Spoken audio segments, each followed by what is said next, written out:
Hello students, तो आज हम डिस्कस करने वाले chapter number 5 class 12 macro economics. Macro economics का चैप्टर नंबर 1 और चैप्टर नंबर 2 हम कंप्लीट डिस्कस कर चुके हैं। यदि आपने वो लेक्चर नहीं देखा है तो आप जाकर देख सकते हैं। चैप्टर नंबर 3 एंड 4 को हम सबसे लास्ट में डिस्कस करेंगे जब हमारा मैक्रो इकोनॉमिक्स का कोर्स कंप्लीट हो जाएगा। तो आज हम चैप्टर नंबर 5 को डिस्कस करते हैं। आइए देखिए मनी। सबसे पहले मनी की डेफिनेशन देखते हैं। मनी में be define as anything which is generally acceptable as a medium of exchange. किसी भी चीज़ को यहाँ पर एनीथिंग जिसको मैं मीडियम ऑफ एक्सचेंज एक्सेप्ट कर सकता हूँ वो मेरा क्या कहलाता है, money. And at a same time acts as measure. जो भी मैं यहाँ पर मीडियम ऑफ एक्सचेंज एक्सेप्ट कर रहा हूँ मैं उसको मेजर कर सकूँ। For example 5 rupees, 10 rupees, 15 rupees. And store of value, जैसे हम बैंक में मनी को स्टोर करके रखते हैं, सेम एज जिसको भी मैं मीडियम ऑफ एक्सचेंज एक्सेप्ट कर रहा हूँ मैं उसको स्टोर कर सकता हूँ। And standard of deferred payments, यहाँ पर आज की डेट में मैं कोई भी प्रोडक्ट को ऑन क्रेडिट परचेज करता हूँ तो उसकी पेमेंट मैं इन फ्यूचर ईजिली कर पाऊँ। यही मेरी क्या कहलाती है, मनी। देखिए तो सिंपल से आपको डेफिनेशन ध्यान रखनी है। मनी में भी define as anything which is generally acceptable as a medium of exchange. जिसको भी मैं मीडियम ऑफ एक्सचेंज एक्सेप्ट कर सकता हूँ वो मेरी क्या कहलाएगी, मनी। और मैं उसको मेजर कर सकता हूँ, स्टोर करके रख सकता हूँ वैल्यू को। And standard of deferred payments. अब गाइस देखिए मनी के कॉन्सेप्ट को यहाँ पर इंट्रोड्यूस क्यों किया गया, क्योंकि गाइस देखिए यहाँ पर जो पहले इकोनॉमी होती थी हमारा उसमें बार्टर सिस्टम एग्जिस्ट करता था। बार्टर सिस्टम में कुछ लिमिटेशन थी जिन लिमिटेशन को रिमूव करने के लिए यहाँ पर मनी के कॉन्सेप्ट को इंट्रोड्यूस किया गया था। जैसे कि स्टैंडर्ड ऑफ डेफर्ड पेमेंट्स। यहाँ पर बार्टर सिस्टम के केस में हम डेफर्ड पेमेंट्स हमारी पॉसिबल नहीं हो पाती थी और ना ही हम स्टोर करके रख सकते थे वैल्यू को, क्योंकि वहाँ पर क्या होता था, मनी होती नहीं थी, गुड्स होता था। तो गुड्स को हम यहाँ पर स्टोर करके नहीं रख सकते क्योंकि उसकी एक लिमिटेड लाइफ होती है। देखिए in other word money is what money does. यहाँ पर आप ये डेफिनेशन भी लिख सकते हैं, money is what money does. दोनों आप डेफिनेशन में से कोई सी भी डेफिनेशन को मेंशन कर सकते हैं, आपका 1 मार्क्स भी डिडक्ट नहीं होगा एग्जाम में। देखिए money is totally liquid and discharge any kind of business obligation. Money क्या है, यहाँ पर मेरी कंप्लीट लिक्विड है जो मेरी मनी है। एंड बिजनेस की कोई भी ऑब्लिगेशन है उसको डिस्चार्ज कर सकती है इजीली। बिजनेस में मुझे रॉ मटेरियल परचेज करना है, एम्प्लॉयज़ को सैलरी प्रोवाइड करानी है, कोई भी वर्क मुझे बिजनेस में करना है तो मैं उसको ईजिली कर पाऊंगा जब मेरे पास सफिशेंट मनी अवेलेबल होगी। यदि मेरे पास सफिशेंट मनी अवेलेबल है तो मैं रॉ मटेरियल भी परचेज कर सकता हूँ और अपने एम्प्लॉयज़ को सैलरी भी प्रोवाइड करा सकता हूँ। तो इसलिए यहाँ पर कह रहा है कि बिजनेस की कोई भी ऑब्लिगेशन है हम उसको ईजिली डिस्चार्ज कर सकते हैं यदि हमारे पास मनी अवेलेबल है। देखिए function of money, primary function में क्या आता है, मीडियम ऑफ एक्सचेंज है। यदि मुझे कोई भी गुड्स को परचेज करना है तो मैं मनी प्रोवाइड कराऊंगा और यहाँ पर गुड्स को परचेज कर लूँगा। तो मीडियम ऑफ एक्सचेंज मेरा वर्क करती है कौन, मनी। सेकंड देखिए कॉमन मेजर ऑफ वैल्यू, यहाँ पर कॉमन मेजर ऑफ वैल्यू है। किसी भी यहाँ पर फॉर एग्जांपल 100 रुपीज़ का नोट्स मेरे पास अवेलेबल है तो उसकी वैल्यू मेरे लिए भी 100 होगी और किसी अदर पर्सन के लिए भी वहाँ पर 100 ही होगी। ये नहीं होगा कि मेरे लिए उसकी वैल्यू 100 है, अदर पर्सन के लिए उसकी वैल्यू 90 है, ऐसा नहीं होगा। देखिए सेकेंडरी फंक्शन में आता है स्टैंडर्ड ऑफ डेफर्ड पेमेंट्स। मैंने आपको बताया यदि मैं कोई भी प्रोडक्ट को आज की डेट में ऑन क्रेडिट परचेज करता हूँ और उसकी पेमेंट जो है मैं इन फ्यूचर करना चाहता हूँ तो मैं उसको भी इजीली कर सकता हूँ, किसके थ्रू, मनी के थ्रू। लेकिन बार्टर सिस्टम में ऐसा नहीं होता था। मैंने आपको बताया कि बार्टर सिस्टम में कुछ लिमिटेशन होती थी, जिन लिमिटेशन को रिमूव करने के लिए हम यहाँ पर मनी के कॉन्सेप्ट को इंट्रोड्यूस करा। अभी हम देखेंगे यहाँ पर बार्टर सिस्टम को भी हम अभी कंप्लीट डिस्कस करेंगे। सेकेंड देखिए स्टोर ऑफ वैल्यू।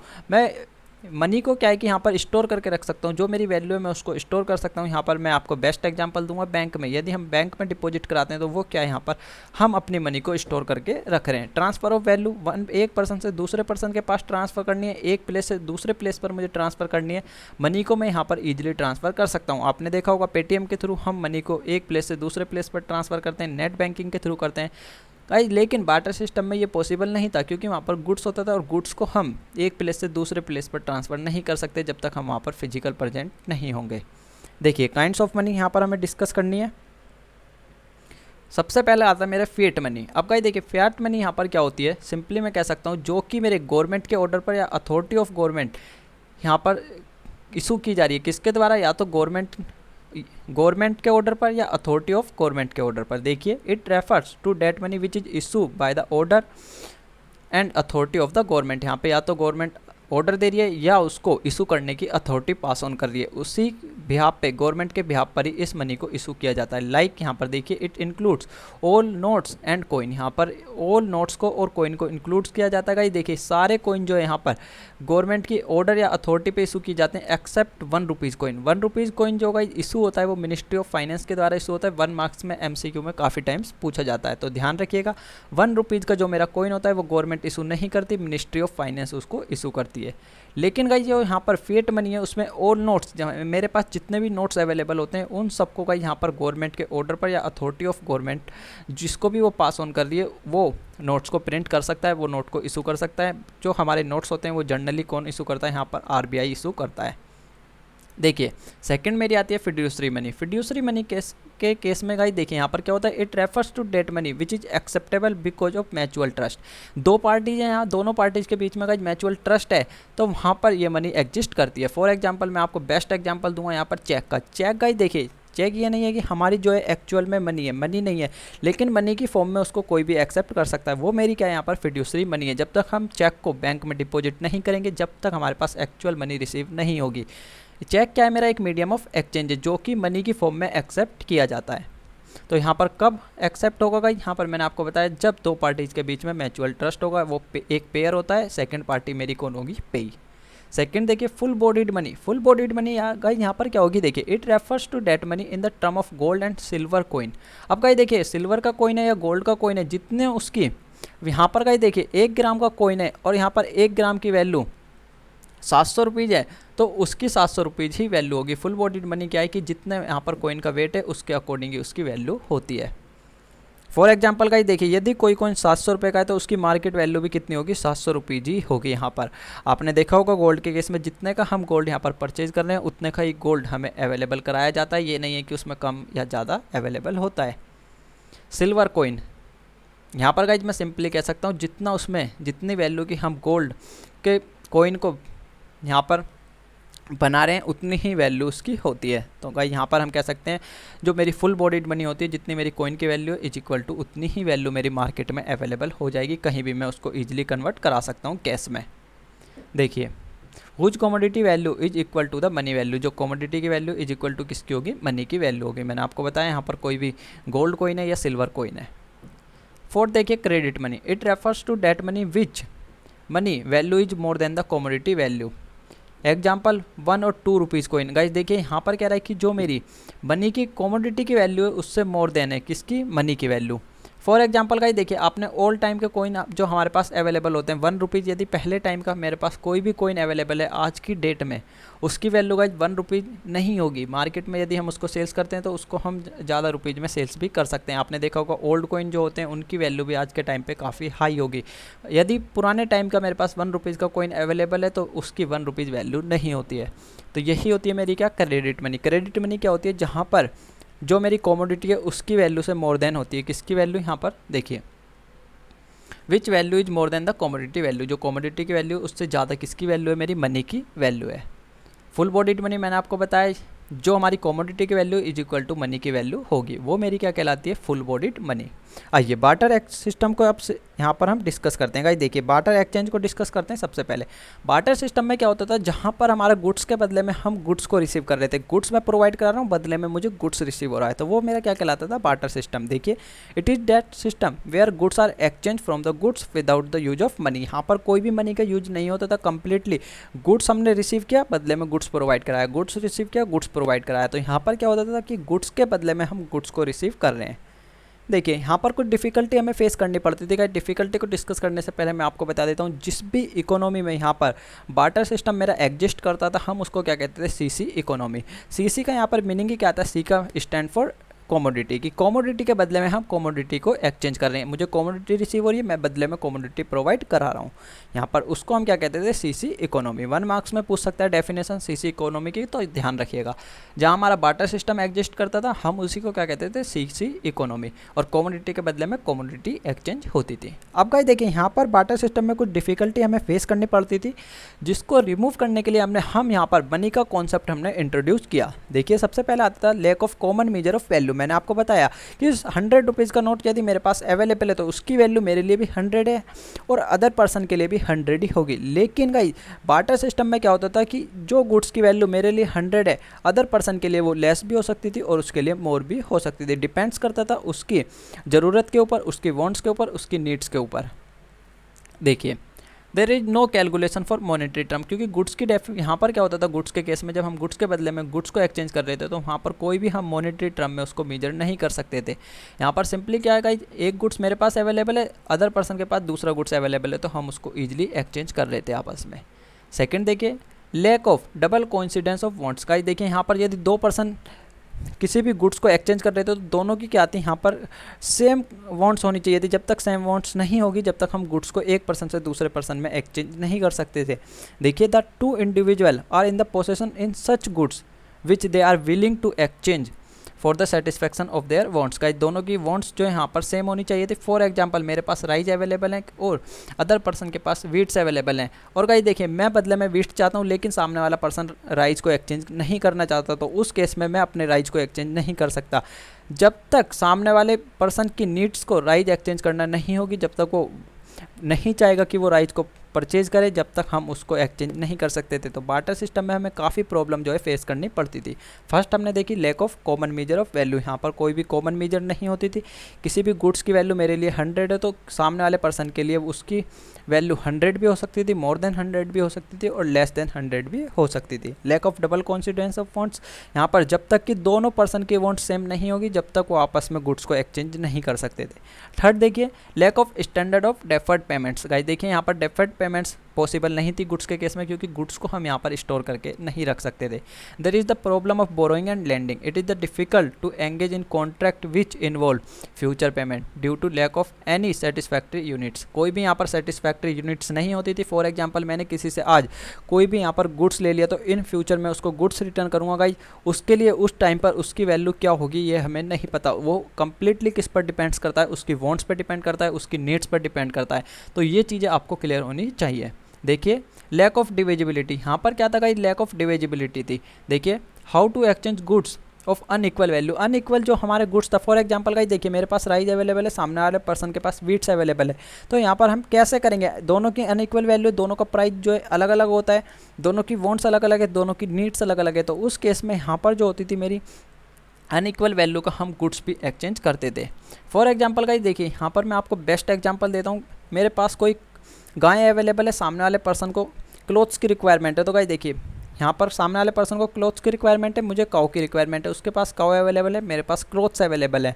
अब गाइस मुझे एक्सचेंज करना है, मैं कैसे करूँगा। काऊ की वैल्यू गाइस यहाँ पर काफ़ी हाई होगी as compare to clothes, clothes की वैल्यू काफ़ी लो होती है, तो उस केस में पॉसिबल नहीं था। तो इस चीज़ को आपको क्लियर होना चाहिए कि यहाँ पर काफ़ी प्रॉब्लम हमें फेस करनी पड़ती थी कि हम कैसे एक्सचेंज करें।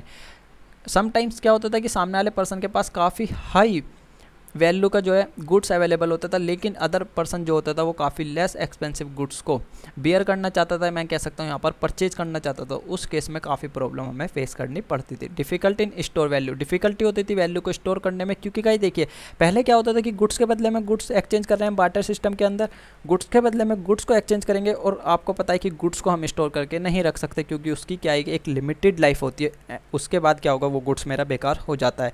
तो इसलिए गाइस यहाँ पर वैल्यू को स्टोर करने में भी हमें काफ़ी प्रॉब्लम होती थी। तो आपने देखा कि जितने भी यहाँ पर ये डिफ़िकल्टी हमने डिस्कस किए बार्टर सिस्टम में, इन सबको रिमूव करने के लिए मनी के कॉन्सेप्ट को इंट्रोड्यूस किया गया।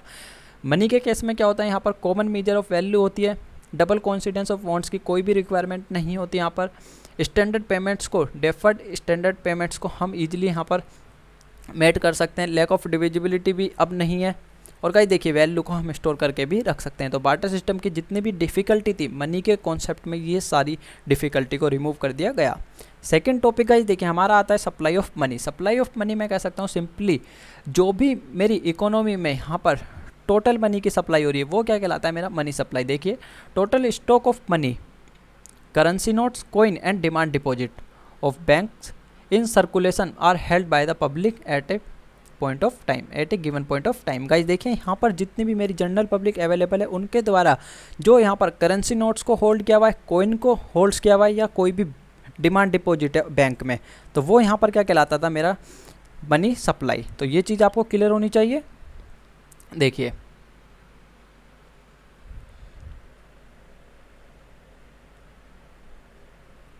तो मनी सप्लाई का ही देखिए, डिमांड डिपॉजिट को हम मनी सप्लाई में क्यों इंक्लूड्स कर रहे हैं मैं आपको बता देता हूँ। मैंने यहाँ पर नोट्स करने की भी रिक्वायरमेंट नहीं थी, मैंने जान पूछ के क्या है, क्योंकि एमसीक्यू में काफ़ी टाइम्स जो है स्टूडेंट को कन्फ्यूज क्रिएट्स हो जाता है। यहाँ पर देखिए करेंसी नोट्स को हम इंक्लूड कर रहे हैं, ठीक है भाई, हमारी इकोनॉमी में यहाँ पर सर्कुलेशन में मनी इन्वॉल्व है, कोइन को यहाँ पर इंक्लूड कर रहे हैं, ठीक है। डिमांड डिपॉजिट को क्यों इंक्लूड कर रहे हैं, स्टूडेंट्स का डाउट आता है यहाँ पर। गाइस देखिए डिमांड डिपॉजिट को हम इसलिए इंक्लूड कर रहे हैं क्योंकि डिमांड डिपॉजिट क्या है, जैसे ही हमारी जनरल पब्लिक यहाँ पर डिमांड्स करती है तो हमें उनको मनी प्रोवाइड करानी पड़ेगी, तो वो भी क्या होगा गाइस, सर्कुलेशन में आ जाएगी मनी, इसलिए हम यहाँ पर डिमांड डिपॉजिट को भी इंक्लूड करते हैं किसमें, मनी सप्लाई में।